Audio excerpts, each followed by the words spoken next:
Est-ce que De Zerbi peut rester à la tête de l'OM, à ton avis, ou ça paraît très compliqué? Non, mais moi, je pense que je me demande même si c'est pas lui qui va partir de lui-même. Parce qu'il va sentir qu'il n'a plus le soutien des dirigeants, que les joueurs sont en train de lui filer dans les bottes, que tu vois, je me demande s'il va pas partir à un moment donné. Ouais, je suis content d'entendre Eric parler parce qu'il fait que répéter ce que je dis depuis tout à l'heure. Eh ben voilà, exactement. Vous partagez le même avis, effectivement. Bah voilà, vous avez la même vision du foot. Ouais, mais Manu, tu sais, quand tu es plus intelligent que nos deux amis, ça ne veut pas dire qu'on est très intelligent non plus. C'est pas faux. C'est pas faux. Ouais, parce que nous, on est vraiment très très bas. que nous, on est très cons, par contre. Nous, on est vraiment très bas. Très, très bas. Ouais. Merci Eric, allez, bonne soirée. Et on pense à toi, Eric. J'étais à l'apéro pour noyer mon chagrin. Doucement quand même, avec modération. Bon, merci Eric. Regarde de Lyon, regarde ce que c'est qu'une équipe qui a un budget de 20 millions d'euros. Avec un vrai chef d'orchestre, Fonseca. Allez, bisous. Merci Eric. Bye bye. Non, mais pour reparler de. Vas-y. Vraiment, j'ai une grosse pensée pour Eric. Je lui dédie cette émission. Mais il a raison sur Rabiot. Il a dit que l'OM allait être champion, tu te rends compte qu'il a dit ça? Non, il a dit cette saison. T'imagines, on l'a. Il n'y a pas que Pascal Olmeta qui l'a dit, Eric Dimeco aussi. Mais tu as raison, mais sur l'affaire Rabiot qui a montré beaucoup de choses, où moi j'ai été très dur envers Adrien, et même si certains. Et restons sur De Zerbi quand même. Non, mais même je défendais De Zerbi, Benatia et Longoria sur ce coup-là, tu vois. Parce que j'avais une certaine version, j'ai pas eu l'autre, et elle arrivait, ce qui se confirme, c'est l'autre version qui était vraie. Mais pour parler de De Zerbi, est-ce qu'il peut rester? C'est compliqué de toute façon. Déjà, c'est compliqué parce que on le voit dans sa communication, dans le rapport qu'il a avec les joueurs, dans la progression des joueurs, dans ses choix. On sent un entraîneur qui a perdu les pédales, du moins le plafond de verre. C'est Dugas le disait la semaine dernière. On ne sait pas. Mais pour moi, le constat, c'est que le plafond de verre, il l'a eu bien avant. Et la Ligue des Champions, c'est trop pour lui. Malheureusement, c'est terrible. Les stats, c'est 14 matchs Ligue des Champions. 14e match, 3 victoires. Et 3 victoires seulement. T'imagines qu'il est à 11 défaites. 11 défaites. En plus des défaites, c'est pas que des cas d'or. Donc ça, c'est la première chose. Après, il y a le coup de l'entraîneur. Et ça, c'est les entraîneurs un peu modernes qui me dérange, c'est que tu as l'impression que chaque match, il faut qu'il tente quelque chose pour que si ça tourne bien, la couverture et la tire à lui. Et contre Lens, ça a été le cas. Il nous a parlé d'Augsberg. Meilleur match d'Augsberg parce que je l'ai mis plus bas, parce que Pierre Sage, bon, lui, il a baissé son froc devant De Zerbi, il n'y a pas de problème. Mais bon, après, à côté de ça, je suis désolé, mais De Zerbi, un match ceci, et après tu tentes et ça marche pas. Et puis après tu retentes. Et puis là, hier, donc il nous change de côté Wea. Et puis Pachao, tu m'expliques que c'est la plus grande recrue de l'histoire de l'Olympique de Marseille, la plus grosse recrue, que les deux matchs les plus importants, que ça soit contre Liverpool ou contre Bruges, et ben Pachao, il n'est pas là, même quand Emerson n'est pas là. Parce que Emerson, c'est peut-être la seule satisfaction de ce début de saison dans les recrues. D'accord? Donc, tu m'expliques. Peut rester, mais non, mais en fait, à travers tout ce que je viens de t'expliquer, plus la communication qui est catastrophique,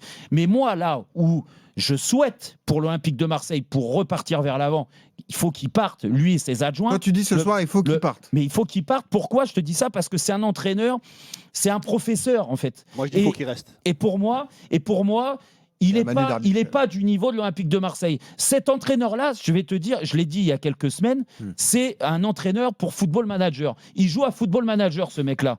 Il tente des coups à Football Manager.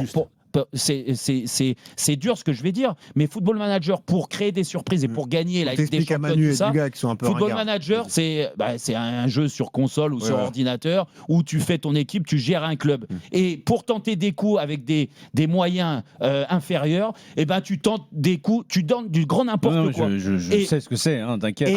Et à l'arrivée, c'est De Zerbi. Et moi, je vais te dire, De Zerbi, tu le vires, mais t'en fais pas. Il sera placardé sur le prochain Football Manager. Ah bah oui, avec l'égérie. Typique De Zerbi. Et De Zerbi Ball, arrêtez avec ce terme-là, parce que franchement, ça veut rien dire. Dugas, il faut qu'il reste pour toi.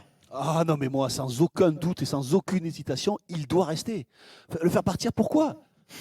Toi, tu veux le tailler, toi.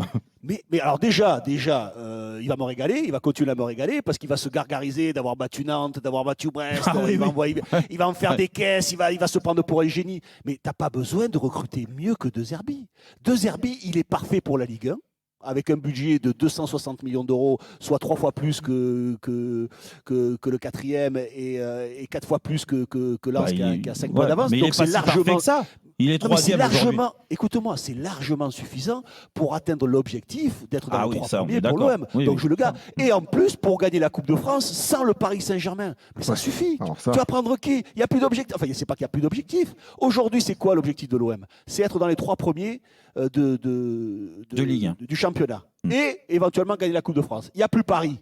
Écoute, avec le budget qu'ils ont, Mehdi Benatia a dit c'est un vrai objectif la coupe. Ils ont un effectif pléthorique, ils ont une tonne de joueurs. Laisse-le. Et qu'est-ce que tu vas aller lui payer une indemnité d'un an et demi? À moins qu'il ait envie de partir lui-même. Après le saccage qu'il a fait, mais il n'a pas envie de partir, il reste. Qu'il a envie de partir, il reste. Non, mais Dugas, il faut qu'il reste. Bien sûr qu'il faut qu'il reste. Ça suffit largement pour gagner la Ligue 1. Et moi, j'ai hâte les conférences de presse quand il va arriver, il va gonfler le torse, il va nous expliquer qu'il a battu lui, il a battu lui. Mais c'est son niveau.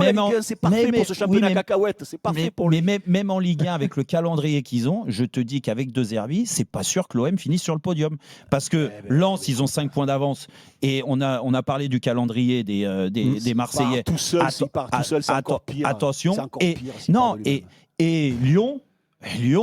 Mais je peux te dire qu'avec Fonseca, qui lui est un putain d'entraîneur, il y a 2 points d'écart. Mais je t'annonce, il n'y a pas photo entre les 2 équipes aujourd'hui. Est-ce qu'il peut rester? Il y a 2 solutions. C'est soit il s'en va de lui-même, comme les précédents entraîneurs à l'OM, c'est ce que j'ai expliqué tout à l'heure. Ouais. C'est quand même un cas particulier, l'Olympique de Marseille, à ce niveau-là. Ou soit il est maintenu. Moi, j'aimerais qu'il reste. Je suis comme Dugas. Pourquoi? Peut-être pas pour les mêmes raisons que Dugas. Moi, je pense qu'après le fiasco, ce qui s'est passé hier, après tout ce qui se passe, le b.a.-ba, quand même, c'est... agis comme un homme, en fait. Toi et tes joueurs, agissez comme des hommes. Sauvez ce qui reste à sauver de la saison de l'Olympique de Marseille. Essayez de regagner un petit peu, un tant soit peu, justement, le respect des supporters. C'est à vous de prendre vos responsabilités une bonne fois pour toutes. Les joueurs, mais tu penses que ça passe par De Zerbi, toi? Il reste. Tu te rends compte quand il va faire le malin, quand il va arriver 3e, qu'il va t'expliquer que c'est historique.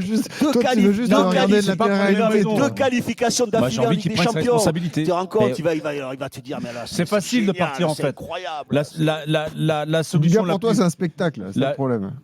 Non, la facilité, ça serait qu'ils partent, en fait. Oui, mais c'est la facilité. Mais moi, je vais te dire, pour le bien de ce groupe, tu sais, quand tu as des joueurs, on est passé par... Tu peux pas virer les joueurs. Tu fais quoi? Mais regarde, je vais te dire, qui à la place? On parlait de Kondogbia tout à l'heure. Le virer, pourquoi? Quel est l'intérêt de non, mais le Kondogbia, virer, regarde, Kondogbia, bien sûr, pas au niveau de la Ligue des Champions. On est d'accord. Il n'est pas au niveau. Hier, c'est un marasme complet et tout. Mais t'imagines ce mec-là, en fait, tu sors du match contre le PSG au Trophée des Champions, le trophée en bois, d'accord? Où ils font un bon match, Kondogbia et Hochberg, ils ont éteint le milieu parisien. Vraiment. Là, tu peux reconnaître qu'ils ont fait un gros match et tout ça. Derrière, tout le monde nous dit Kondogbia, la paire, a commencé par De Zerbi. Et Mehdi Benatia et tout le reste, là, c'était fantastique. Ouais, les deux, le volume, le truc. Ok, tu les mets contre Liverpool, ils ont pris un bouillon au milieu. Alors, c'est pas forcément que de leur faute, parce que c'est le plan, là, cette fois de Zerbi, qui n'a pas fonctionné. D'accord? Donc, ils ont couru ils n'ont pas vu que Pavard était libre. Non, oui, ils n'ont pas vu. Et lui et Pavard aussi, le pauvre, il n'a pas vu non plus qu'ils étaient l'homme libre et c'était lui qui faisait la différence. Donc, là, le match de Liverpool, on peut dire qu'ils ont pris un bouillon total, ils perdent 3-0, c'est logique et tout, et pas que ces deux-là. Et derrière le match de Lens, tu prends un mec comme Timber, que je respecte, attention, il a été performant contre Lens, donc je ne vais pas aller te détruire, qui ne connaît pas le championnat, que même nous, on découvre, parce qu'il jouait aux Pays-Bas. D'accord, il arrive là, il prend la place de Kondogbia en tant que titulaire, alors que l'autre, il s'est cassé le cul, je suis désolé par le terme, en Coupe d'Europe pour essayer, il a fait les efforts, et tu le sors du groupe. Tu le sors du groupe. Il est resté à la maison, dans la tribune, même pas sur le banc. Soi-disant pour le reposer pour la finale de Ligue des Champions. Peut-être pas enchaîner tous les 3 jours. Alors, Nabil est là. Au moins, tu le mets sur le banc.